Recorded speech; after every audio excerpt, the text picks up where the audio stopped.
अर्जुन कहते हैं भगवान श्री कृष्ण से कि चंचलम ही मन कृष्ण प्रमाथि बलवदृढ़म तस्याहम निग्रह मन्ये वायुरिव सुदुष्करम, कि जो मन है इसको नियंत्रण में लाना वायु को नियंत्रण में करने के समान कठिन है। भगवान भी इस पर ये नहीं कहते कि नहीं, मन को नियंत्रण में लाना तो बड़ा सरल है। वो कहते हैं कि हाँ, वास्तव में इसको नियंत्रित करना ये बड़ा कठिन ही है। आगे वो मार्ग भी बताते हैं। आज हम इसी विषय पर बात कर रहे हैं कि योग के अंतर्गत वो क्या अभ्यास बताए गए हैं जिन अभ्यासों को अगर आप करते हैं तो मन को शांत किया जा सकता है, नियंत्रण में किया जा सकता है, चिंता तनाव को कम किया जा सकता है, धीरे धीरे समाप्त भी किया जा सकता है, अपनी पढ़ाई पर, अपने कार्यों पर एकाग्र रहने में बड़ी सरलता हो सकती है। इसी विषय में आज हम बात कर रहे हैं। सबसे पहले आप ये समझ लें कि हमारा मन बिल्कुल ऐसे है जिस प्रकार से एक सरोवर है, एक तालाब है, उसकी तलहटी कच्ची है। उसमें अगर कोई पत्थर डाल देता है तो वो पत्थर तलहटी से मिट्टी को उठा देता है और उस सरोवर की तलहटी तक देखना कठिन हो जाता है। लेकिन जैसे ही कुछ समय तक उसमें कोई हलचल नहीं होती है तो वो मटमैला जो जल था, जो मिट्टी थी जल में, वो नीचे बैठनी शुरू हो जाती है और पुनः बिल्कुल साफ जल दिखाई देना शुरू हो जाता है। इसी प्रकार से अगर कुछ समय के लिए मन निर्विचार अवस्था में जाता है, विचार थम जाते हैं, चल रहे हैं जो, तो मन शांत होना शुरू हो जाता है और एक ऐसी स्थिति मन की बनती है कि उसके बाद थोड़े प्रयास से मन को दूसरी जगहों पर लगाया जा सकता है, एकाग्रता बढ़ाई जा सकती है।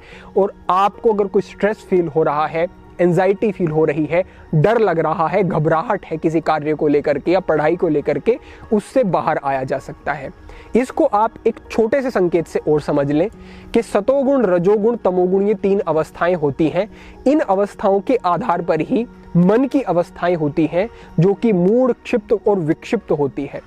जब व्यक्ति तमोगुणी अवस्था में होता है तो वो मूढ़ है, तब उसका मन बिल्कुल भी कुछ ग्रहण करने की क्षमता में नहीं है, जड़ बुद्धि हुई है, बुद्धि सक्रिय नहीं है। जब वो रजोगुण की अवस्था में है तो मन इतना चंचल है कि किसी विषय पर रुक नहीं सकता। वो सतोगुण की स्थिति में है तो मन ऐसी अवस्था में है कि जिस तरीके से उसे ढालना चाहे वैसा ढाला जा सकता है और मन की ग्राह्य क्षमता उस समय पर बढ़ जाती है। तो हमें सतोगुण की वृत्ति में मन को लेकर के आना है, मन को शांत करना है। तो जो हम अभ्यास अब करेंगे वो सारे अभ्यास ऐसे होंगे जो कि प्रशांतक हैं, जो कि शांति देने वाले हैं, एकाग्रता को बढ़ाने वाले हैं। कैसे करना है उसको समझते हैं। 3 अभ्यास होंगे। सबसे पहले करना क्या है, ब्रह्म मुहूर्त में उठना है या फिर जो भी आप समय अपने लिए थोड़ा जल्दी करना शुरू करें। अगर देर से उठते हैं थोड़ा थोड़ा थोड़ा, क्योंकि एकदम तो आपके लिए कठिन हो जाएगा, थोड़ा थोड़ा ब्रह्म मुहूर्त की ओर जाना शुरू करें। आप जल्दी उठे, उठ करके आप शौच आदि से निवृत्त होते हैं, फ्रेश हो जाते हैं। स्नान करना है तो आप स्नान कर सकते हैं, अन्यथा आप मुंह धोएं, हाथ धोएं, पैरों को ठीक प्रकार से धोएं और आप किसी शांत स्थान पर जाकर के आसन लगा करके बैठे। आसन कौन सा लगाना है, विद्यार्थियों के लिए ब्रह्मचर्य आश्रम में विशेष रूप से कहा गया है और योगिक साधनाओं में भी सिद्धासन का प्रयोग अगर किया जाता है तो वो सर्वोत्तम है। तो सिद्धासन का एक विस्तृत मार्गदर्शन हमने पहले किया है सनातन हठ योग चैनल पर, वो हम लिंक साझा करवा देंगे डिस्क्रिप्शन से, उस मार्गदर्शन को आप देख लें। सिद्धासन लगा करके आप शांत चित्त होकर के प्रातःकाल बैठे, आपने चिन्ह मुद्रा, ज्ञान मुद्रा लगाई, घुटनों के ऊपर अपने हाथों को रखा और आपने गहरे सांस लेने शुरू किए। तेज सांस नहीं लेना है। आपने बहुत बार देखा होगा कि भस्त्रिका प्राणायाम में बहुत तेज गति से करने के लिए कहा जाता है, लेकिन हठ योग में और विशेष रूप से जिस उद्देश्य से हम अब अभ्यास करने वाले हैं उसमें आपको धीमा सांस अंदर, धीमा बाहर, धीमा सांस अंदर, धीमा सांस बाहर, यही रखना है। लगभग आप 3 मिनट तक इस प्रकार से सांसों की गति धीमी बनाएं और गहरी बनाएं। उसके बाद आपको अपनी हथेलियों को दोनों कानों के ऊपर रखना है। कानों के ऊपर इस प्रकार रखें कि कान ठीक प्रकार से आपके बंद हो जाने चाहिए। कान बंद हुए, अब आपको भ्रमर की ध्वनि करनी है। कानों को अंगूठे से बंद नहीं करना है, कानों को इसी प्रकार से बंद करें। इस अवस्था में जब कानों को हथेली से पूरी तरह से आप बंद करेंगे तो एक विशेष गुंजन आपको अनुभव होगा और आप 10 बार केवल अगर इसे करते हैं तो तुरंत आप अनुभव करेंगे, बहुत कोई इंतजार करने की आवश्यकता नहीं, तुरंत अनुभव करेंगे कि एक विश्रांति है, एकाग्रता बढ़ेगी आपकी, किसी विषय पर आप एकाग्र अच्छे से हो पाएंगे। तो हथेली से इस प्रकार से बंद किया, एक बार देख लें। सांस को आप पहले ही गहरा छोड़ रहे थे, गहरा ले रहे थे, अब पूरा गहरा सांस अंदर लिया आपने और इस प्रकार से ये भ्रमर की ध्वनि की।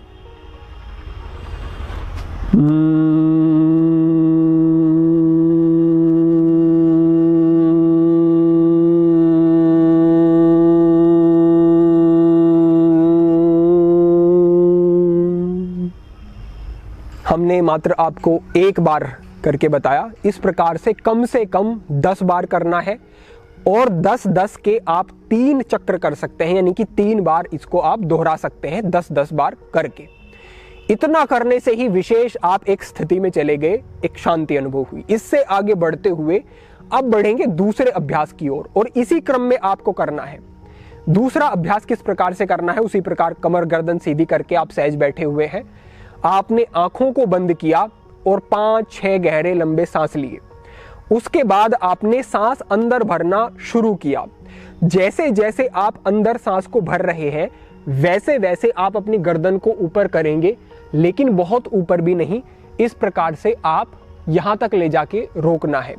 आंखें आपने प्रारंभिक अवस्था में बंद की हुई है, सांस को यहां से भरना शुरू किया और जैसे जैसे गर्दन ऊपर जाएगी आपकी जो आंखें हैं वो भी खुलती चली जाएंगी और ऊपर जाकर के आपको अपनी दोनों आंखों को भ्रूमध्य में, दोनों भौहों के मध्य में केंद्रित कर लेना है।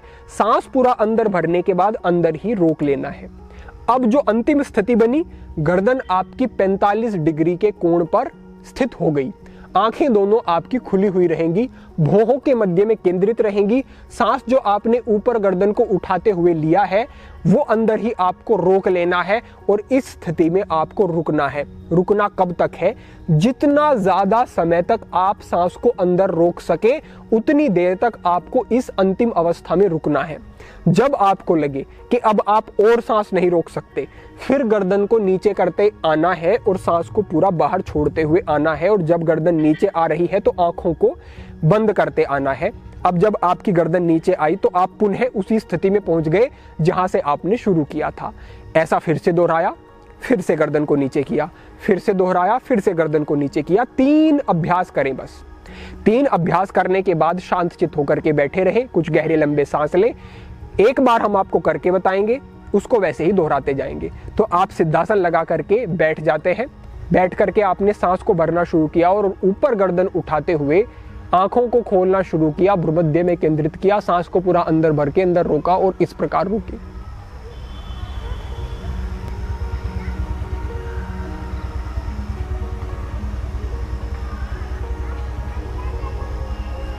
सांस को छोड़ना शुरू किया, आंखें बंद, सांस पूरा बाहर,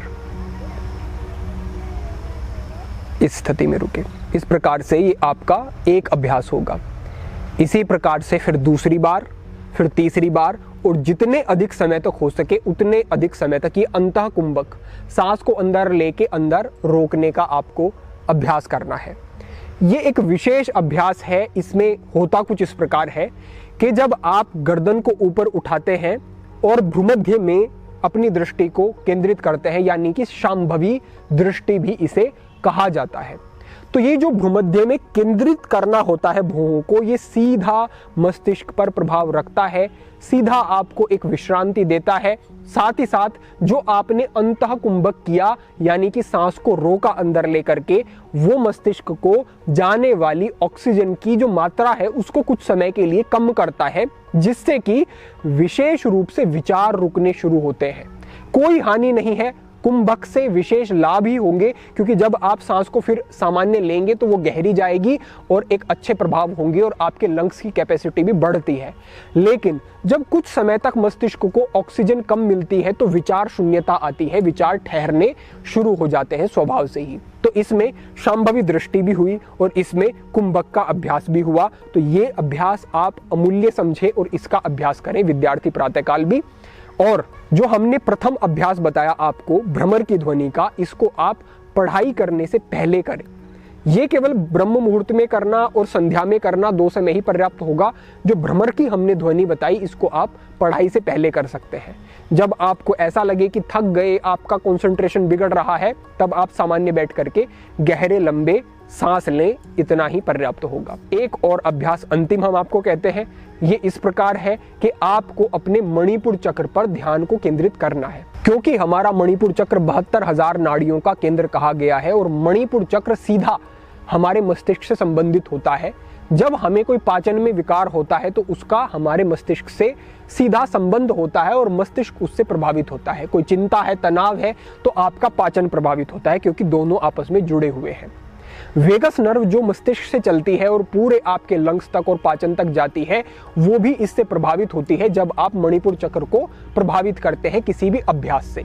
तो करना आपको मात्र इतना है कि आपको उसी प्रकार सिद्धासन में बैठे रहना है। सांस को पूरा आपको बाहर छोड़ देना है और सांस बाहर छोड़ने के बाद बाहर ही रोक देना है।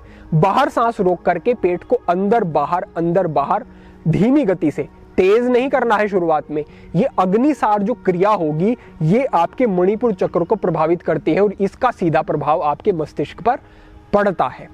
तो आपको मात्र सांस को पूरा बाहर छोड़ना है, बाहर छोड़ करके बाहर रोक देना है। बाहर सांस को रोक के पेट को बाहर और अंदर एक बार सांस जितना रोक सके उसके अनुसार अगर आप 20 बार भी ये कर पाते हैं, 15 बार भी कर पाते हैं, 10 बार भी कर पाते हैं, तो इसे पर्याप्त समझे। फिर से आप सांस पूरा अंदर ले, फिर से सांस को पूरा बाहर छोड़े और फिर से पेट को बाहर अंदर, सांस को बाहर रोक कर ही ये करना है। तो बहुत सरल अभ्यास है, आपको समझ आ गया होगा। तो ये 3 अभ्यास हैं जो कि विद्यार्थी जरूर करे, परीक्षा के समय भी करे। जिनका काम ऐसा रहता है, जो कंप्यूटर पर काम कर रहे हैं, जो मस्तिष्क से संबंधित काम कर रहे हैं, कोई दबाव का कार्य है मस्तिष्क पर, ऐसे व्यक्ति भी इसका निरंतर अभ्यास करें। निश्चित रूप से आपको विशेष लाभ अनुभव होंगे। इसके साथ साथ आप अपनी अच्छी जीवन शैली रखें, सही समय पर सोना, सही समय पर उठना, सात्विक आहार लें, तमोगुणी चीजें सारी छोड़ दें, निकाल दें जीवन से। तो आप देखेंगे कि अद्भुत बदलाव। आपका मस्तिष्क अच्छा, आपकी स्मृति अच्छी, एकाग्रता अच्छी, चिंता तनाव से आप मुक्त अनुभव करेंगे, ज्यादा प्रोडक्टिव हो जाएंगे आप अपने किसी भी कार्य में, और आप अन्य योग अभ्यासों की तरफ भी प्रेरित होंगे, क्योंकि अब आपकी वृत्ति बदल रही है। बाहरी विषयों से कटके आप आत्म केंद्रित हो रहे हैं। ये एक सुंदर एक कदम होगा आपका इस योग की यात्रा की ओर। तो ये हमें लगा आपके लिए कि ये 3 अभ्यास तो जरूर ही हमारे सभी विद्यार्थियों को करने चाहिए, तो हमने आपके साथ साझा किया। अपेक्षा है आपको ठीक से समझ आया होगा और आप इसका प्रयोग भी करेंगे। भविष्य में अन्य महत्वपूर्ण विषयों पर मार्गदर्शन होता रहेगा। आज के लिए यही संकेत था। सभी के लिए प्रार्थना, सभी के लिए मंगल कामना। आज के लिए इतना ही। ओम नमः शिवाय।